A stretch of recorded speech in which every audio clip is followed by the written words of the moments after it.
नमस्कार दोस्तों, हमारे YouTube चैनल शुरू शिक्षा पर आपका बहुत बहुत स्वागत है। तो ऑर्गेनिक केमिस्ट्री का अपन जो है पिछली क्लास के अंदर फंक्शनल आइसोमेरिज्म आपने देखा था। कुछ फंक्शनल ग्रुप बच गए थे जिनको आज अपन पढ़ते हैं। तो अगला फंक्शनल ग्रुप देखिए, डाई इन और आइन। डाई इन और आइन, ये एल्काइन है, ये डबल बॉन्ड वाली एल्किन है। इसका मॉलिक्यूलर फॉर्मूला आपको पता होगा, CnH2n-2 होगा। कुछ एग्जाम्पल लेके अपन चलते हैं इनके बारे में। पहला एग्जाम्पल लेते हैं अपन, 3 कार्बन से अपन स्टार्ट करते हैं। तो यहाँ C3 लिखो, तो C3 2 से गुणा करो, 6 - 2 हो जाएगा, तो C3H4 हो जाएगा। C3H4 यहाँ मॉलिक्यूलर फॉर्मूले में रखो, 6 - 2 कितने हो गए, 4 हो गए। ठीक है, सबसे पहले अपने को क्या करना पड़ता है, इसका DBE निकालना पड़ेगा। DBE जो अपन निकालते आ रहे हैं, DBE इसका फॉर्मूला क्या है, C-H/2 + N/2 + 1। तो इसके अंदर कार्बन कितने हैं, 3, हाइड्रोजन कितने, 4, नाइट्रोजन 0 + 1। ठीक है, कितना हुआ, ये हो गए 4 - 2 यानी कि 2। DB आया 2। DB 2 का मतलब क्या होता है, या तो 2 डबल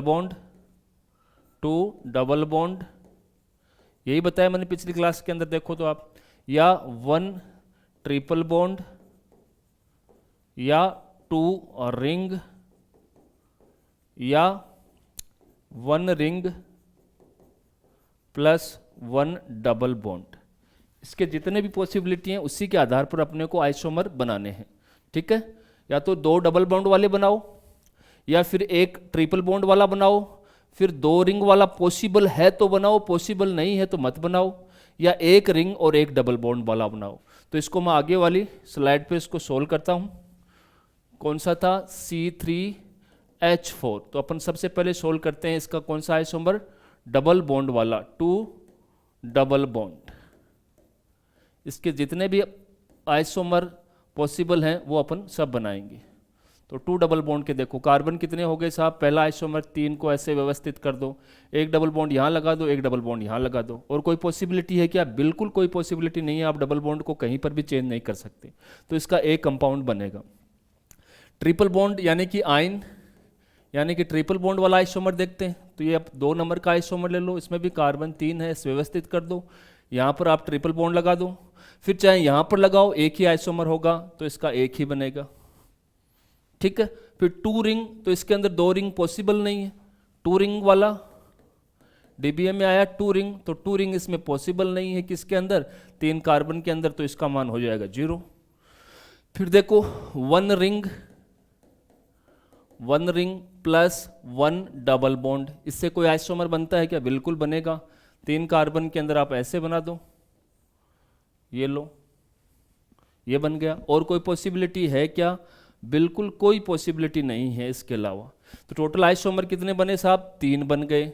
अब आपसे कोई क्वेश्चन पूछ ले कि फर्स्ट और सेकंड आपस में कौन से आइसोमर है, तो इसके अंदर फंक्शनल ग्रुप डबल बॉन्ड वाला है, इसके अंदर फंक्शनल ग्रुप ट्रिपल बॉन्ड है, तो आपस में फंक्शनल ग्रुप में डिफरेंस है, तो आइसोमर कौन सा हो गया, फंक्शनल आइसोमर हो गया। इजी सा है।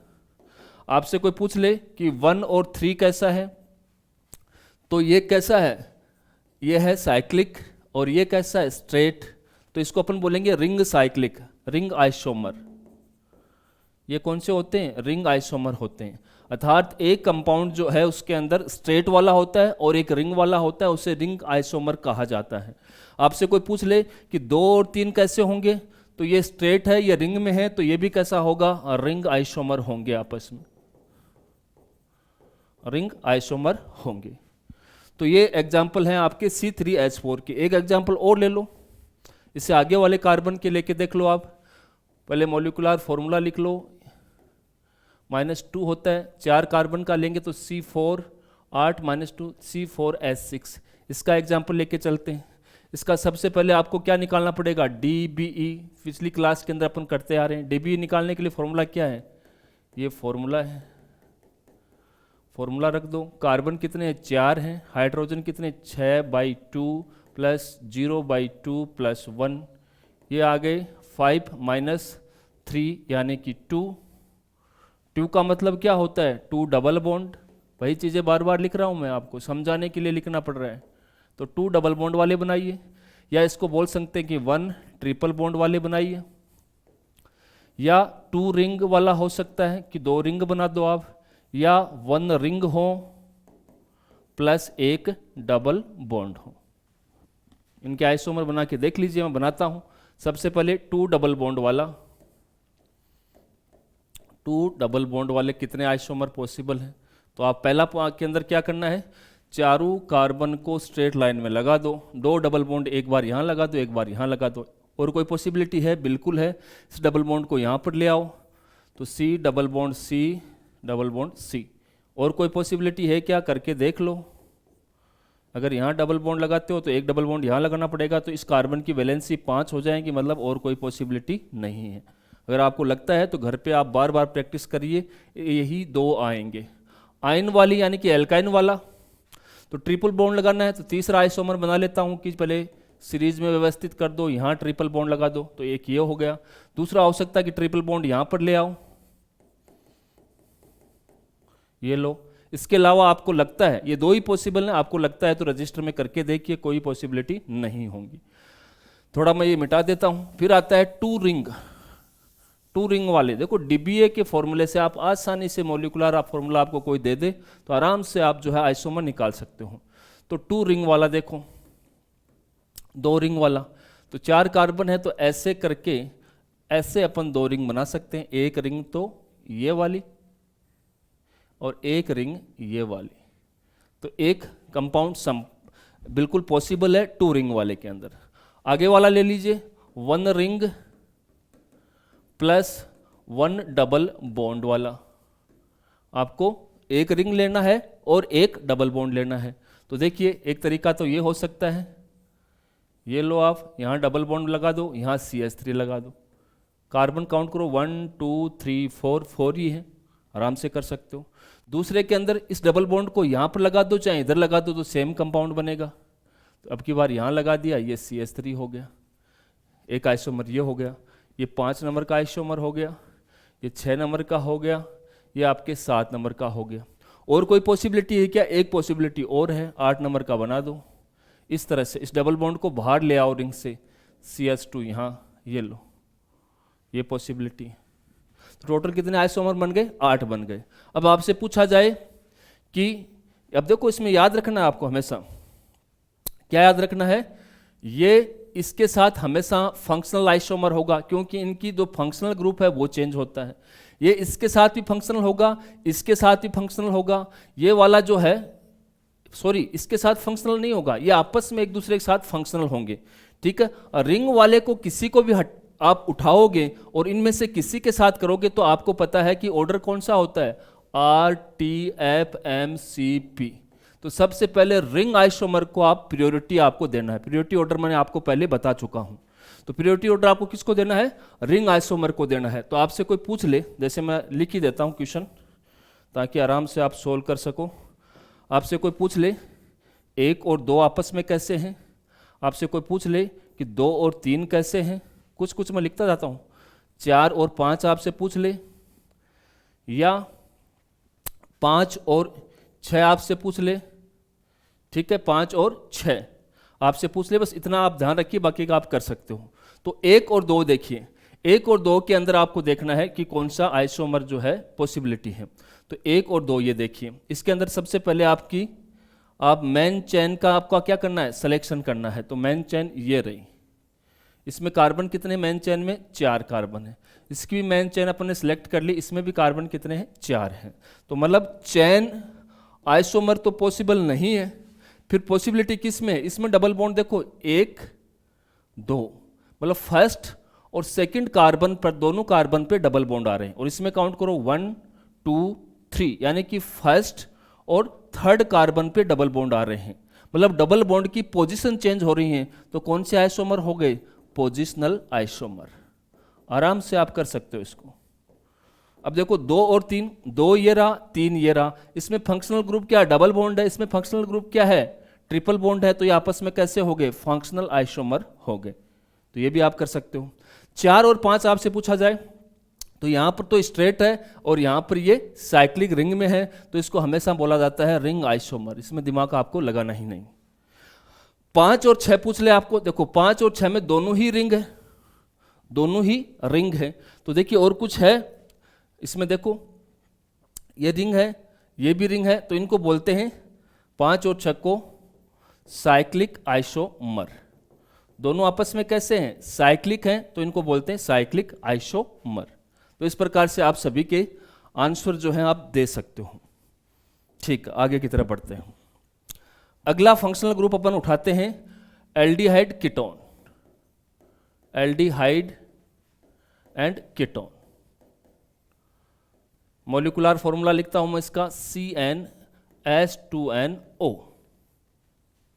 ठीक है, एक एग्जाम्पल भी लेके चलते हैं। 3 कार्बन का ले लेते हैं यहां पर C3H6O।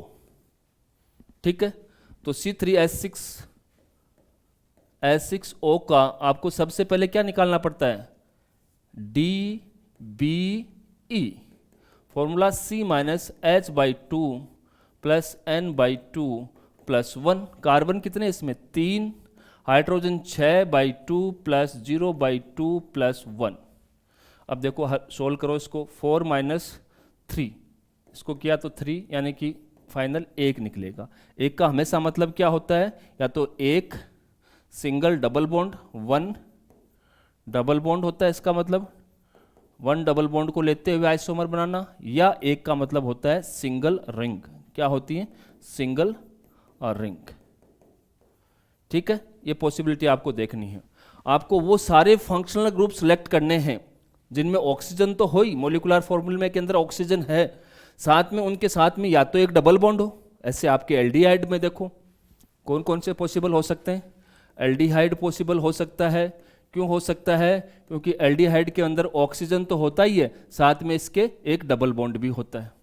कीटोन भी पॉसिबल है, क्यों पॉसिबल है कीटोन के अंदर, कीटोन के अंदर इस प्रकार की कंडीशन होती है, एक डबल बॉन्ड है और ऑक्सीजन भी है। ठीक है, और कोई पॉसिबिलिटी है, और भी हो सकता है। आप इनोल ग्रुप होता है एक, इनोल, मैं अभी आपको एग्जांपल देके बताऊंगा कि इनोल क्या होता है। अनसैचुरेटेड ईथर भी हो सकता है, वो भी मैं एग्जांपल देके बताऊंगा, ईथर। और आपकी कोई रिंग का पॉसिबल हो, सिंगल रिंग वाला, तो वो भी आप कर सकते हो।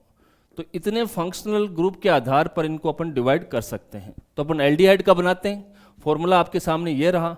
तो आप 3 कार्बन को पहला आइसोमर बनाते हैं, 3 कार्बन को सीरीज में लगा दीजिए। एक एल्डिहाइड ग्रुप लगाना है तो वो हमेशा कोने पे लगता है, ये लगा दिया तो 1 बन गया।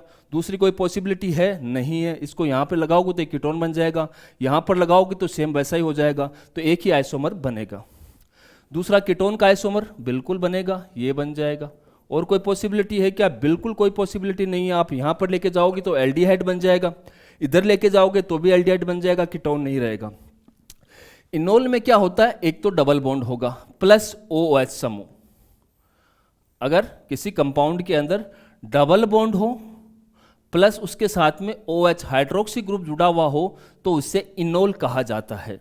तो ऐसा इससे बना सकते हैं क्या, बिल्कुल बना सकते हैं साहब। 3 नंबर का आइसोमर लीजिए, C 3 कर दिया, यहाँ डबल बॉन्ड कर दो और यहाँ पर OH कर दो, एक कंपाउंड ये हो गया।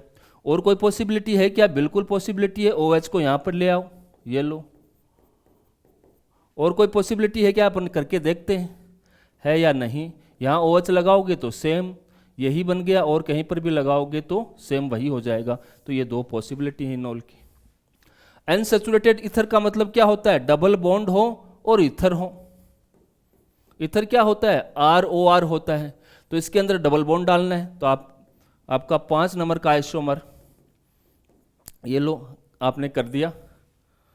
यहाँ O और ये C कितने हैं, 3 वाला ही है। यहाँ एक डबल बॉन्ड जोड़ दो, यहाँ एक डबल बॉन्ड लगा दो, वैलेंसी आप देखो पूरी हो रही है, तो ये कंपाउंड बिल्कुल संभव है।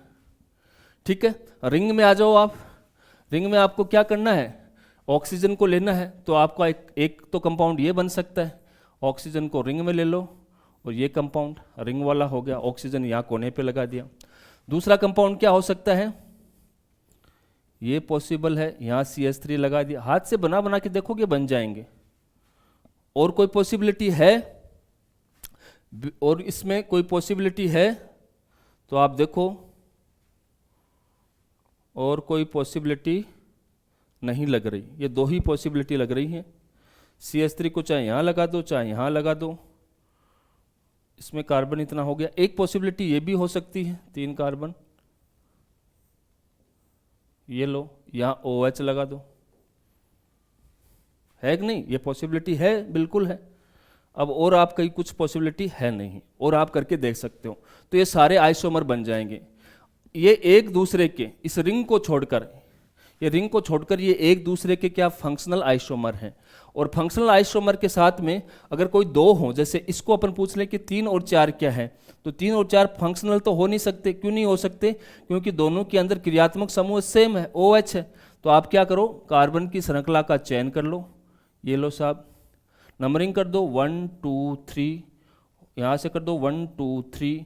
इसके अंदर जो है हाइड्रोक्सिल समूह 1 नंबर के कार्बन पे आ रहा है, इसमें 2 नंबर के कार्बन पे आ रहा है। तो इसमें क्या चेंज हो रही है? पोजिशनल। तो इसको अपन क्या बोलेंगे? Positional isomers. ठीक है, इनको उठा के इनके किसी के साथ पूछें तो आप आराम से कर सकते हो कि वो रिंग आइसोमर है, और रिंग आइसोमर को आपको सबसे पहले क्या देनी है? प्रायोरिटी देनी है। तो ये चीज आपको समझनी है। अब आगे की तरफ चलते हैं अपन, अगले कौन कौन से फंक्शनल ग्रुप हो सकते हैं। अगला अपना है नाइट्रो और आइसोनाइट्रो। फंक्शनल ग्रुप में क्या होता है? फंक्शनल आइसोमेरिज्म में क्या होता है? फंक्शनल आइसोमेरिज्म में ये होता है कि उनका मॉलिक्यूलर फॉर्मूला सेम होता है। ठीक है, डिफरेंस सिर्फ और सिर्फ फंक्शनल ग्रुप में होता है।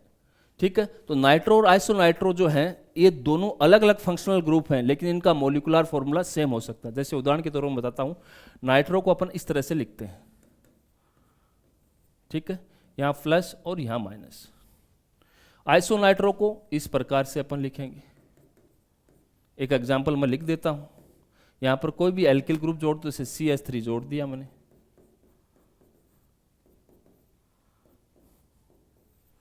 इसके अंदर भी CH3 ग्रुप जोड़ दो, ये लो साहब। ये दोनों आपस में, इनका मॉलिक्यूलर फॉर्मूला इन दोनों का क्या है? सेम है। ये आपस में क्या होंगे? एक दूसरे के फंक्शनल आइसोमर होंगे। एक दूसरे के क्या होंगे? फंक्शनल आइसोमर होंगे। इसका नाम आप लिखोगे तो ये मिथाइल नाइट्रो हो जाएगा, क्योंकि ये मिथाइल ग्रुप है, ये नाइट्रो है। ये मिथाइल आइसोनाइट्रो हो जाएगा। तो दोनों कंपाउंड जो है, और भी आप एल्किल ग्रुप, यहाँ पर एल्किल ग्रुप को आप चेंज कर करके दुनिया भर के आप आइसोमर बना सकते हो। मैंने आपको एक आइडिया दिया है कि नाइट्रो और आइसोनाइट्रो की स्ट्रक्चर क्या है, और एक एग्जांपल मैंने आपको देख के बताया है, मिथाइल नाइट्रो और मिथाइल आइसोनाइट्रो ये एक दूसरे के साथ क्या है? फंक्शनल आइसोमर हैं, क्योंकि इनकी जो फंक्शनल ग्रुप है इसके अंदर क्या पाया जाता है? डिफरेंस पाया जाता है, और यही बात परिभाषा बोलती है। अगला देखिए, कौन से आइसोमर जो है वो हो सकते हैं। साइनाइड और आइसोसाइनाइड, ये एक दूसरे के फंक्शनल आइसोमर होते हैं। साइनाइड को अपन इस प्रकार से प्रदर्शित करते हैं, आइसोसाइनाइड को अपन इस प्रकार से प्रदर्शित करते हैं। ठीक है, इसमें चार्ज भी डालते हैं, यहाँ पॉजिटिव यहाँ नेगेटिव। ठीक है, एक एग्जाम्पल देखिए, देखो यहाँ पर वो फिर एल्किल समूह डालना है, और एल्किल समूह को चेंज कर करके आप जो है इनकी जो आइसोमर्स हैं, बहुत सारे आइसोमर बना सकते हो। मैं पहला मिथाइल ले लेता हूँ यहाँ पे, सबसे पहला एक एग्जाम्पल देने के लिए आपको काफी होगा। ये लो, इसको बोलते हैं मिथाइल साइनाइड, और इसको बोलेंगे मिथाइल आइसोसाइनाइड। तो आपसे कोई पूछ ले कि मिथाइल साइनाइड और मिथाइल आइसोसाइनाइड एक दूसरे के कैसे हैं, तो आप बोलोगे साहब एक दूसरे के फंक्शनल आइसोमर हैं। फंक्शनल आइसोमर हैं क्योंकि इनके फंक्शनल ग्रुप के अंदर डिफरेंस पाया जाता है। अगला एग्जाम्पल देखिए, कौन से हो सकते हैं। एक होता है एल्डोक्सिम और एक आपका एमाइड, ये भी फंक्शनल हो सकते हैं। एमाइड का फॉर्मूला आपको बहुत आसानी से याद रहता है, कुछ इस प्रकार का होता है। इसका बनाना है तो ये यहाँ डबल बॉन्ड लाना है, एक OH समूह बनाना है, इसका इस प्रकार से होता है, ये लो।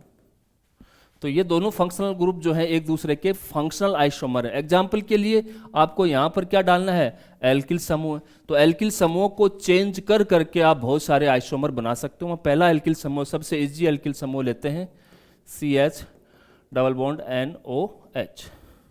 दूसरा CH3 C double bond NH2। ठीक है, इसको नाम बोलेंगे एसिटो एल्डोक्सिम,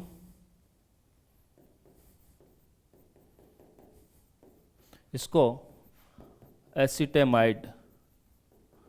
तो आपको पूछ ले कि ये दोनों आपस में कैसे हैं, तो आप बोलोगे सब दोनों क्या है, फंक्शनल आइसोमर है। क्या है, फंक्शनल आइसोमर है। और भी एग्जाम्पल आप लिख सकते हो, जितने भी फंक्शनल ग्रुप हैं, जैसे कि एसिड और एस्टर। ठीक है, एसिड और एस्टर, फॉर्मूला CnH2nO2। फॉर्मूला आप निकालने के लिए आप सिंपली आप इससे करके, जैसे एसिटिक एसिड आपको ध्यान में रहता है, तो यहाँ C2 आ गया, H4 आ गया और O2 आ गया। तो ये फॉर्मूला ऐसे भी आप चेक कर सकते हो कि यह फॉर्मूला सही है, ये मॉलिक्यूलर फॉर्मूला है। पहला एग्जाम्पल मैं वही ले लेता हूँ, कौन सा, CnH4O2 वाला। ठीक है, DB निकालो।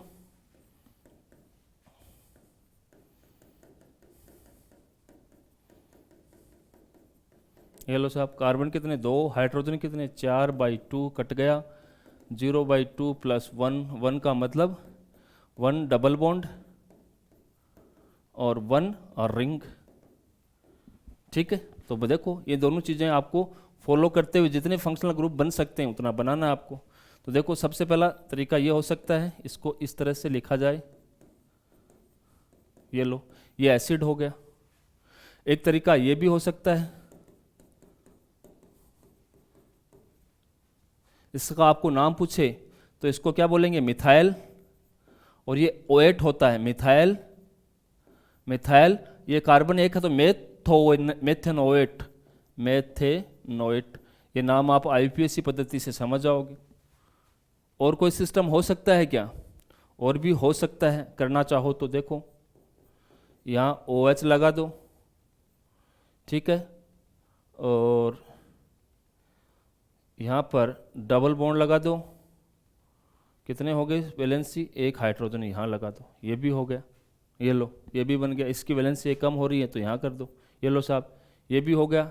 एक नंबर ये हो गया, कलर चेंज कर देता हूँ मैं, एक नंबर तो ये हो गया, 2 नंबर आपका मिथाइल मेथोनेट बन गया, 3 नंबर का ये बन गया।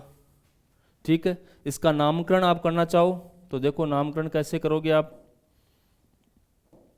नामकरण के लिए कार्बन की श्रृंखला का चयन करो, ये श्रृंखला का चयन कर लिया, ये फर्स्ट, सेकंड, 2 पर हाइड्रोक्सी आ रहा है क्योंकि ये मुख्य क्रियात्मक समूह है। पीरियोडिक ऑर्डर आपको मैंने IUPAC में बता रखा है, 2 हाइड्रोक्सी, 2 हाइड्रोक्सी और इथेनेल, नेल, क्योंकि एल लगाते हैं किसके, एल्डिहाइड के। एक रिंग वाला, तो इसके कोई रिंग पॉसिबल है तो वो देख लो आप, रिंग पॉसिबल है क्या, 2 ऑक्सीजन वाली रिंग वाला इधर बना देता हूँ मैं, बिल्कुल रिंग संभव है, 2 ऑक्सीजन डाल दो और 2 आप कार्बन डाल दो, ये रिंग, एक तो ये बन गया 4 नंबर का। और कोई पॉसिबिलिटी है क्या, एक बार देखते हैं इधर से कोई पॉसिबिलिटी है क्या। यहाँ पर ऑक्सीजन डाल दिया, कार्बन एक ही आया तो इधर कार्बन डाल दो, CH3, ये लो कार्बन 1 2 हो गया, तो ये पॉसिबिलिटी भी है। और कोई पॉसिबिलिटी है क्या, एक बार ट्रिपल के अंदर एक ही डाल के देखते हैं और यहाँ पर OH डाल देते हैं, तो ये 5 और ये 6। तो इस प्रकार से एसिड और एस्टर भी एक दूसरे के क्या होते हैं, फंक्शनल आइसोमर होते हैं।